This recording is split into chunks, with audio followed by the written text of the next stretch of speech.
ముందు దేవుడు ఉంటే, నీవు దేవునికి అప్పగించుకుంటే నిన్ను ఎటు నడిపించాలో ఆయనకు తెలుసు. నిన్ను, నీ కుటుంబాన్ని, నీ పిల్లలని, నువ్వు చేయు వ్యాపారాన్ని ఎటు నడిపించాలో ఆయనకు తెలుసు.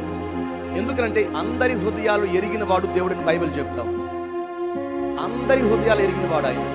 మన హృదయ అంతరంగంలో ఆలోచన పుట్టక ముందు ఆలోచన ఆయన ఎరిగిన వాడని బైబిల్ చెప్తా ఉంది.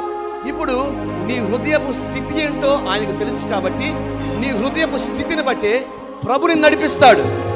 మన ముందు నడుస్తున్నవాడు, మనకి ఏది మేలో ఆయనకు తెలుసు. హల్లెలూయా.